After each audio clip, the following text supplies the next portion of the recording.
पश्चिम बंगाल में वक्फ कानून के खिलाफ ममता बनर्जी का ऐलान अब सड़कों पर साफ देखा जा रहा है। कट्टरपंथी यहां पर उग्र नजर आ रहे हैं। कोलकाता की सड़कों पर खुले आम सनातनी झंडों का अपमान हो रहा है और ममता सरकार जो है वो खामोश बैठी हुई है और तमाशा देख रही है, ऐसा आरोप विपक्ष ममता सरकार के ऊपर लगा रहा है। पश्चिम बंगाल में ये सब उस वक्त हो रहा है जब ममता बनर्जी मंच से वक्फ कानून को पश्चिम बंगाल में लागू न करने की बात कर चुकी हैं और इसी फरमान को कट्टरपंथी ग्रीन सिग्नल समझ बैठे हैं।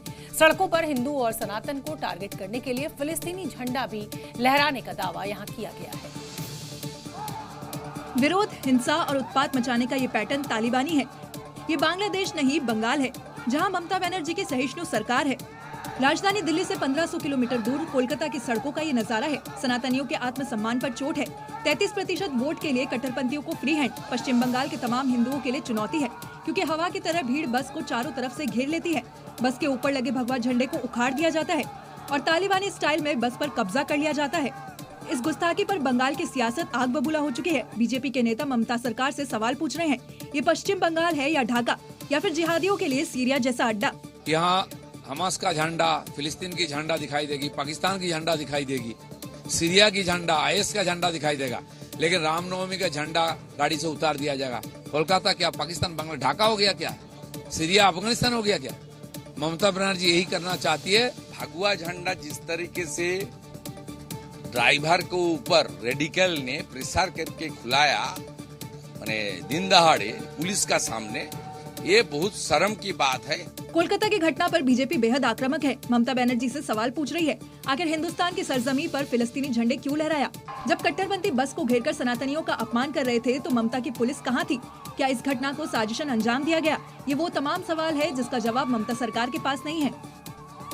वक्फ कानून के खिलाफ बंगाल से जम्मू कश्मीर तक जुमे की नमाज के बाद विरोध प्रदर्शन की तस्वीरें मिली।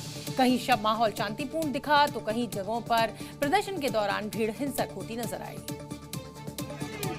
सुरक्षा घेरा को तोड़ती ये भीड़ जम्मू कश्मीर के श्रीनगर की है।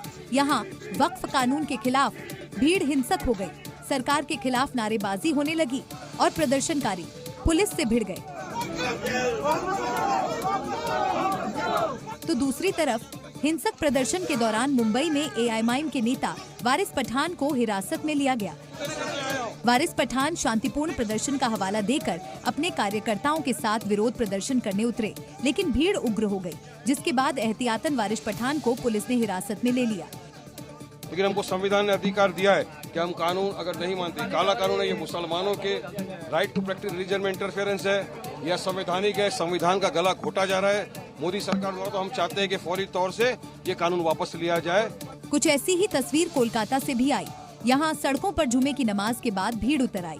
हाथों में तख्तियां लेकर प्रदर्शनकारी वक्फ कानून के खिलाफ विरोध दर्ज करवाते नजर आए। दरअसल all India Muslim personal law board की तरफ से ऐलान किया गया है। देश के तमाम शहरों में मुस्लिमों को सड़कों पर उतरने की अपील की गई है, जिसके बाद कोलकाता से श्रीनगर तक और मुंबई से दिल्ली तक माहौल तनावपूर्ण हो चुका है।